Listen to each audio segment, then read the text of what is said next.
Good evening. Tonight we're going to be talking about what happens after you've done the analysis, and that's where you start making some decisions about what your strategy is going to be. Let me introduce this segment by giving you a little bit of a thinking exercise about how you would handle a situation.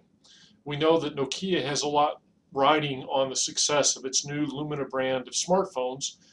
And let's imagine that you're one of the senior managers and your job is to juice the sales, so to speak, and you're given $100 million extra to make the phones more successful. So what do you choose to do? You see, I've given you four choices, and what I'd like you to do is I'd like you to think for a second about which of the four choices you would employ, and I'm going to make it even a little bit more challenging because I'm going to say all $100 million have to go into one choice. No, okay, I'll put $25 million in each. So think about it for a second, and then we'll talk about what your decision means. So if you went with increased advertising, what you're saying is, I think the product is good, we just have to get out there and make our position a little bit better known. This can be, for example, to try to perhaps put some prestige around the product by getting some celebrity endorsers or something like that. You could go the other direction and try to cut the price. And so this would suggest to the customers that your deal was just too good to pass up. You could alternatively say, you know, what we need to do is make the phone even better and go back into the R&D, put the money into the R&D side and really target the market leaders, Samsung and Apple, and try to come out with some features that those phones don't have yet that are likely to be appealing to the customer. Or lastly, you could look to your value chain and try to identify ways that you could reduce the cost of production. And we'll see in a second when what you would choose to do could have an influence whether you cut the price or whether you just accept the increased profit margins that would lead. So what I've asked you to do with this little thought piece exercise is think about what is really Nokia's business strategy, what are the position trade-offs fits involved with it, and where would you put your emphasis? And you're going to see as we talk about business strategy, so much of it is just that. Where would you put your emphasis? We're going to talk about business level strategies. We'll go over the Porter generic strategies just because you should be familiar with them, but we're going to dive substantially deeper than that. And then we're going to pick up at the very end some discussions of the life cycle and what the internet has done to business strategies. So let's take just a second to think about ourselves. How many of you consider yourselves somewhat brand conscious? And if you are brand conscious, to what brands are you loyal, and why are you loyal to that brand? On the flip side, how many of you consider yourselves to be very price conscious? Now, that would be me. And are you even loyal to brands because you think they're inexpensive? I had an undergraduate who once said, yes, I'm very loyal to Great Value. And if you don't know it, that's the Walmart store branded food. You figure it wasn't because he thought it was the greatest tasting, it was that it was a great price. And so the beginning of a strategy is when you ask yourself, who do I intend my customers to be? And then exactly what need of that customer do I intend to fill? That's the very much kind of the basics of positioning. And then you start to ask yourself, and exactly how am I going to meet that need? How am I going to deliver them superior value? And so we've identified our customers, we've identified their needs, and now we ask ourselves, what's going to make me special? If I'm not being very entrepreneurial and being the first to address a need, then I have to have a reason to get people to switch to my product. Is it going to be because I'm less expensive? Is it going to be because I offer features that other people don't, that people value? Is it because I'm going to do a better job of targeting a specific niche, and I'm going to draw a lot of customers because I do a better job addressing their specific needs than anybody else? Or am I going to try to do a little bit of all the above? And I pulled from another textbook this definition of business strategy. The reason that I did is I frankly think it's a much better definition than one that Des, Lumpkin, Eisner, McNamara offer. And the two key parts of that definition are: I'm going to exploit core competencies, which then begs the question, what am I good at? And then I'm going to do it in specific product markets. In other words, where exactly am I trying to play? I'm going to ask you some leading questions right up front to try to get at some of the harder issues, if you will. Do all firms have a strategy? This is more than what Porter said in that first article, where he said a lot of Japanese firms don't have a strategy. When we talk about, in this class, we tend to talk about big companies all the time, but I think it's important that we see that these principles can relate to smaller companies as well. For example, I went into the most current version of the Yellow Pages, and I counted how many pest control companies there were in Wichita Falls, and I got 23 different pest control companies. Some of them are the major brands, Terminix and Orkin. Many of them are relatively small affairs. So you ask them, what's your business strategy? And they're going to look at you like, to make money? Do you target new home construction? Do you target commercial? Do you target residential? And some of them, a few of them, may actually have a particular target. But for most of them, they're going to say, yes, I target any customer I can get. So don't think probably they really have a strategy. They're just out there trying to do a good job. And what a lot of people will tell you is, well, we build really good relationships with our customers, and we get a lot of our business through word of mouth. And I think that's really true.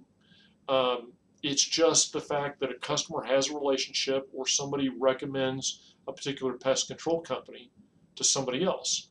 Now, let's imagine for a second that we went from 23 to 33. Do we think those 10 new entrants would have a different strategy? Maybe, but probably not. And what would happen? Given that I doubt the pie is going to get much bigger, all of those companies would be eating a little bit smaller slice than they were when there's 23. Likewise, let's say the number went from 23 to 13. What would likely happen is some of the workers for those other companies, the ones that went out of business, would go to work for the ones that stayed in business, because the pie is going to be about the same size, and they're going to just have larger pieces of the pie. So sometimes when you ask a firm, well, what's your strategy?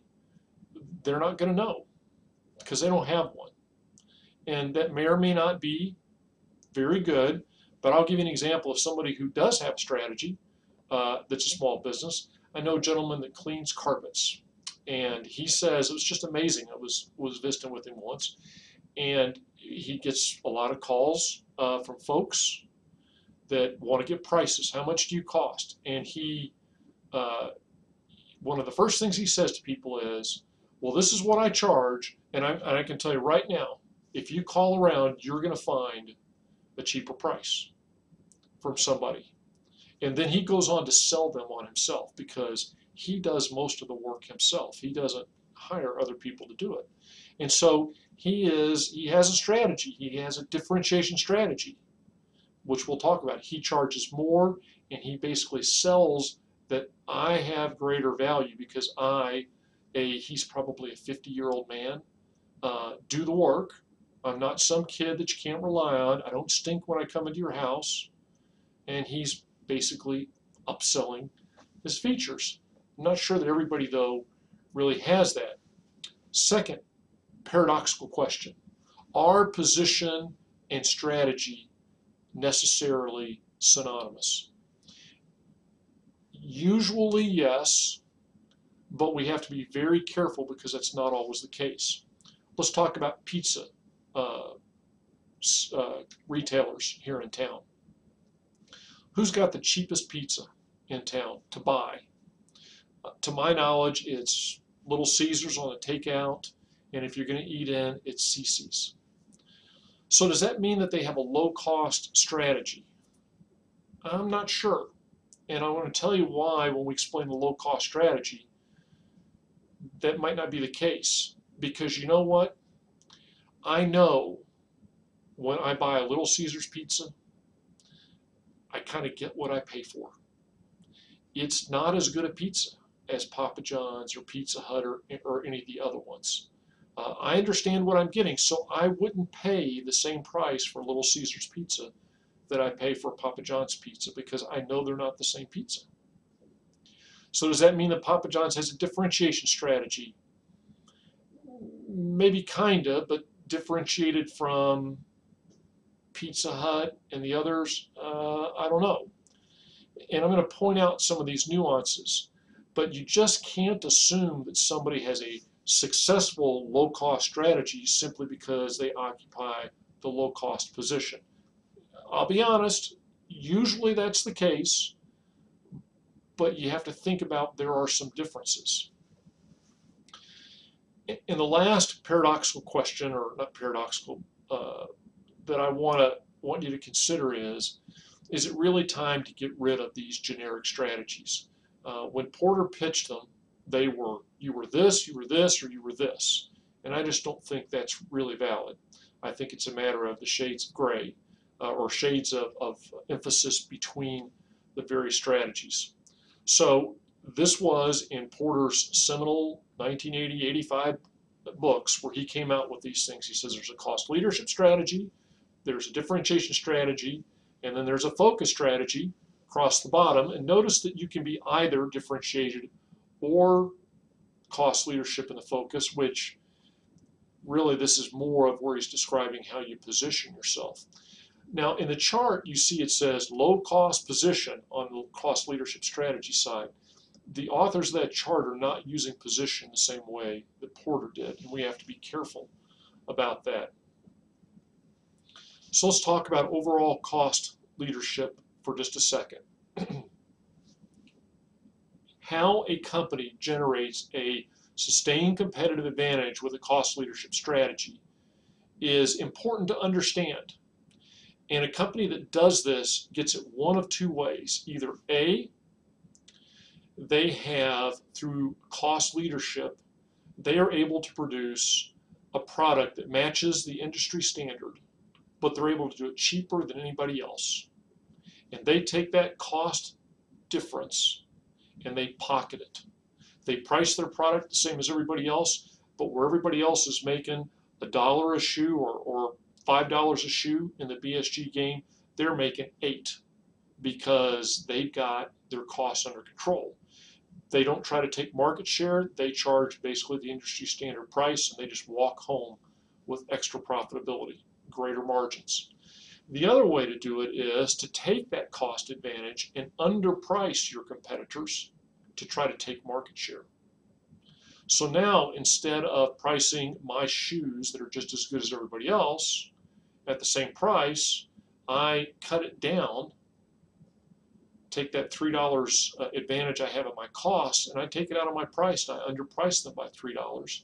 And I assume that I'm going to get greater market share because my product is cheaper, and now I'm going to make the same profit margin as my competitors, but I'm going to make more profits because I'm spreading it across a broader base.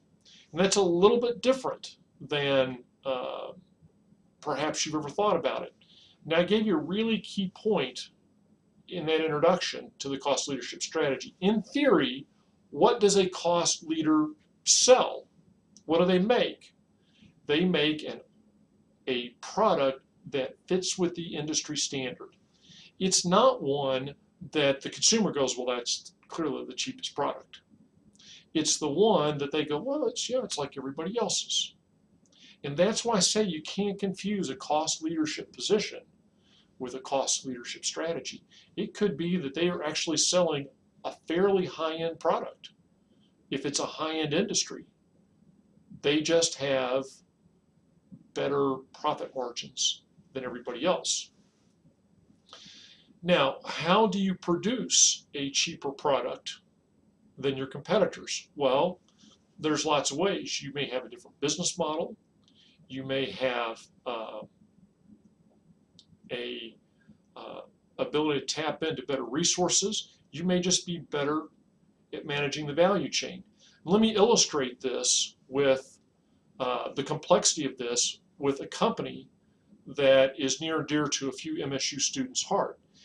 And I'm going to introduce you to that company in the next video segment. So come back with me.